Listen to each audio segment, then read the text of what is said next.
미국 국방부 예산 감축 뉴스가 나왔습니다. 이게 얼마나 영향을 받을 거냐. 우리나라 방산주들이 주가 많이 올랐었는데 미국이 돈을 안 쓴다는 게 우리한테 호재냐 악재냐, 그리고 아직 결정된 게 아니니까 결정되고 난 다음에는 이제 이거 가지고 계산법이 나올 겁니다. 한번 보도록 하겠습니다. 미국 국방부에서 5년 동안 국방 예산을 매년 8%씩 감축 계획을 수립하라, 이렇게 지시를 내렸다는 거죠. 가능한지 안 한지 모르니까 우선은 한번 계획을 만들어봐, 이렇게 내려온 건데, 그렇게 된다면은 엄청나게 예산이 깎이는 겁니다. 10%씩 계속 깎여 나가면요, 지금 8,500억 달러에서 5년 뒤에 5,600억 달러로 줄어드는 겁니다. 엄청나게 다이어트를 해야 되겠죠. 미국 국방 예산이 줄어들기는커녕 계속 늘어나고 있었는데 그거를 다이어트를 해라? 절반 가까이 다이어트 시키라는 얘기입니다. 그렇게 되면 그 예산 줄인 거 가지고 재정 적자를 줄이겠다, 아니면 반대로 그 줄인 분만큼 누군가한테 떠넘기겠다, 동맹국들한테 부담을 주겠다, 유럽이라던가 아시아 국가들, 일본, 한국, 대만, 이런 국가들이 떠맡아야 되는 상황이 올 수도 있습니다. 17개 분야는 삭감을 제외한다고 했는데 미국이 봤을 때 정말 핵심 사업이라 보는 것들만 뺐거든요. 대표적으로 핵이랑 미사일 방어 현대화하는 것들, 그리고 잠수함이랑 자폭 드론, 원웨이 드론,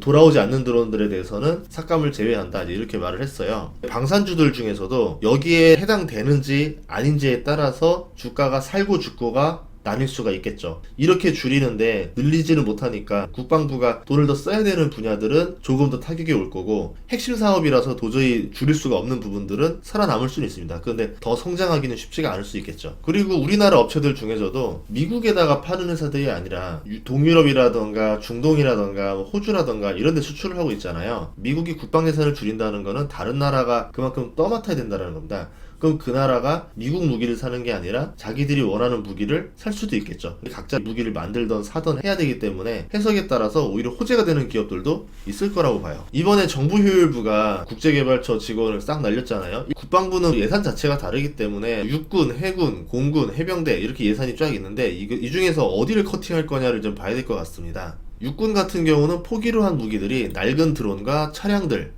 공급 과잉을 빚었던 무기들을 줄이겠다. 근데 수십억 달러 정도밖에 안 되기 때문에 더 많은 것들이 추가가 되지 않을까, 이렇게 보고 있고요. 해군은 호위함이랑 연안전투함을 희생할 준비가 돼 있다고 하는데 이거보다 더 많은 거를 줄여야 될 수도 있습니다. 해군은 워낙 유지비가 많기 때문에 다이어트 할 곳들이 좀 많이 있겠죠. 그리고 머스크가 멍청이라고 했던 F-35 전투기는 운용 비용이 총 2조 달러 넘어가기 때문에 아무래도 여기에 대한 다이어트도 나올 수도 있지 않을까, 이렇게 보고 있습니다. 국방 예산 자체가 지역구에 여러 수많은 업체들이 다 연결돼 있어서 공화당 의원들조차도 찬성을 안 할 가능성이 있어요. 그래서 이 예산 감축이 성공한다 안 한다도 알 수가 없는 상황입니다. 그리고 영향을 받지 않는 곳들이 남부 국경작전, 핵무기 현대화, 미사일 방어 프로그램, 잠수함 구매, 일방향 공격 드론, 기타 탄약 및 핵심 무기 시스템, 이런 거기 때문에 지금 내가 투자하고 있는 기업이 여기에 해당된다라 그러면은 조금 안도할 수 있겠죠. 근데 이런 뉴스가 계속 나왔었기 때문에 한 달 동안 방산주들이 많이 내렸었어요. 로키드 마틴도 14% 넘게 내렸었고, 제너럴 다이내믹스도 10% 넘게 내렸었고, 노스롭 그루먼도 14% 내렸습니다.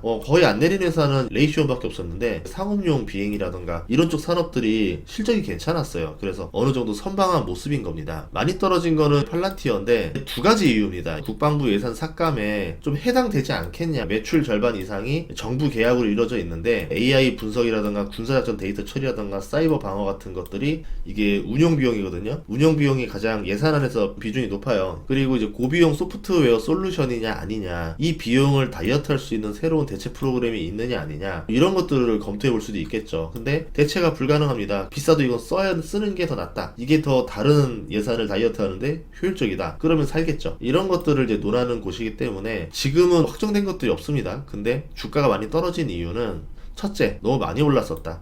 한 달 동안 거의 7, 80% 올랐었거든요. 조정을 하고 싶은 타이밍에 이런 뉴스가 나오니까 조정을 많이 받았다. 두 번째는 CEO가 주식을 대규모로 매도합니다. 12억 달러 주식 매도 계획을 이제 9월 달까지 하겠다 얘기들이 나오면서 주가가 이제 급락을 했죠. 그렇게 되면서 10% 정도 떨어졌고, 장 후에는 5% 더 추가 하락이 있었는데 이거는 이제 이따가 밤에 돼봐야 알 것 같아요. 사업 보고서를 보면은 팔란티어 같은 경우는 커머셜 부분이 있고 거버먼트 정부 부분이 있는데, 미국 커머셜 부분이 64% 성장했고 거버먼트 부분도 많이 성장했어요. 그러니까 성장에 많은 역할을 하는 게 정부 예산입니다. 그런 점에서 주가 하락이 세게 온 게 아닌가. 미국 국방 예산을 보도록 할게요. 24년에 지금 예상되는 게 더 많을 겁니다. 이게 뭐냐면 실제로는 이 파란색이어야 되는데 더 추가를 했어요. 하다 보니까 돈이 부족해서 의회에서 통과해가지고 추경을 한 거죠. 근데 이 예산을 다이어트를 해서 560까지 맞춰라, 5년 동안 맞춰놔라. 560까지 맞추려면은 2015년 수준으로 맞춰놓으란 얘기인데, 미국 역사상 가장 예산이 적었던 20년 중에서 제일 적었던 수준까지 내려놓으란 얘기인데 이게 쉽진 않을 것이다. 인건비도 올랐고 무기 비용도 다 올랐죠. 인플레이션을 먹은 상태에서. 그럼 실질적으로 2001년, 2002년 수준 정도로 내려란 얘기인데 저는 불가능하다라 봅니다. 그러니까 목표를 세게 잡은 거고 거기서 이제 어느 정도 중간적인 딜이 나오지 않을까. 생각보다 감축을 덜하네. 매년 8%라 했는데 매년 3%씩 정도로 줄여줬네. 이렇게 나올 수도 있지 않을까 생각을 합니다. 국방부 홈페이지 자료가 제가 찾아봤더니 향후 전망들 이렇게 쭉 나오는데 계속 늘어날 거로 보고 있습니다. 문제는 예산이 증가할 거를 기대하고 뭔가들을 다 준비를 했을 거 아니에요. 당연하다 전제를 깔았을 겁니다. 근데 이 전제가 틀렸고 이렇게 내려갈 거다. 예를 들어서 이런 식으로 내려가서 여기까지 내려와야 된다. 그러면 실제로 지금 여기서 줄여야 되는 폭이 점점 커지는 거예요. 정말 많은 것들을 할 수가 없게 될 겁니다. 단순히 미국을 지키는 수준으로만 바꿔라는 얘기인데 이렇게 하는 게 현실적으로 가능할 거냐. 이렇게 한다면 이제 트럼프는 협상할 수가 있겠죠. 나토나 여기 가서 우리는 이제 돈 못 쓰니까 유럽이 알아서 해라. 난 모르겠다. 뭐 우크라이나 배치할 돈도 없고 유럽과도 이제 방위비 분담을 미국은 모르겠으니까 이제 그만큼 유럽이 다 보충해라.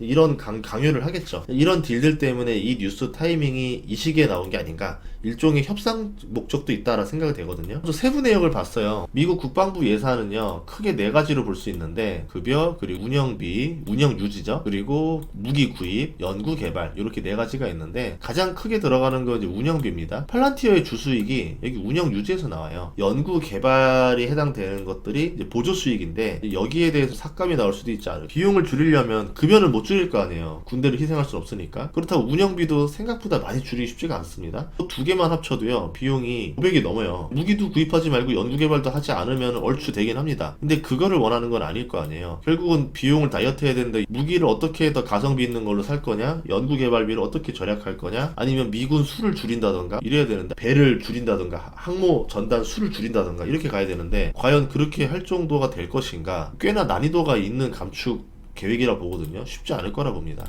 조금 더 세부적으로 보면은 연구개발이랑 장비 구입 쪽만 봤어요. 항공 관련해서 F-35 비중이 좀 높죠. 여기 항공 관련이 좀 다이어트가 되지 않을까 이렇게 보고 있고, 작전 수행 지원 비용이 있는데 여기도 조금 줄이지 않을까 이거 보고 있고요. 과학기술 AI 양자 섹터도 이만큼 있고요. 조선해양 부분이 이만큼 있습니다. 잠수함은 줄이지 않는다고 했으니까 그럼 항모라던가 구축함에서 줄여야 되지 않을까. 미사일 탄약이라던가 미사일 방어, 뭐 탱크 장갑차, 뭐 이런 부분들 전반적으로 다 줄여야 될 거고, 사이버 방어 정보전에 관련된 부분도 요겁니다. 팔란티어 같은 경우는 새로운 개발 테스트 참여 수익이 좀 있어요. 연구 개발 안에서. 이렇게 있는 뭐 뉴스들을 조사를 해봤는데 아직까지는 뉴스가 뭐 확정적이고 디테일한 값이 나온 건 아니기 때문에 결정이 난 다음에 이제 반영이 되겠죠. 러시아랑 우크라이나 종전을 할 분위기고, 트럼프는 국방비에 돈을 쓰기 싫어하고 그게 이번에 감축 계획으로 어느 정도 어떤 방향성이 정해지고 있고, 그런 상태에서 다른 나라들이 돈을 더 써야 되는, 그러면 미국은 돈을 안 쓸 테니까 다른 나라가 국방비 부담을 더 내야 되니까 다른 나라들 입장에서는 경제 부양에 쓸 수 있는 돈들이 줄어들게 되는 겁니다. 그런 점에서 다른 나라에다 경제적 부담을 지우고 미국은 가벼워지는 그런 전략을 취하는 게 아닌가. 트럼프가 원했던 전략이죠. 당장은 불확실성이 있으니까 주가가 좀 왔다 갔다 할 수 있겠지만 좋게 생각해 보자면은 이렇게 되면은 다른 나라들이 결국은 무기를 사서 뭔가 채워 넣어야 되는데 GDP를 늘려야 되고 무기를 사야 되는데 미국의 무기를 꼭 사줄 필요가 없어지잖아요. 트럼프랑 협상을 위해서 사는 정도는 있겠지만 꼭 미국 무기를 사야 돼? 가성비 있게 좀 하면 안 돼? 이렇게도 볼 수가 있을 것 같습니다. 다음 시간에도 좋은 정보를 찾아뵙겠습니다. 구독과 좋아요, 알림 설정 부탁드릴게요. 고맙습니다.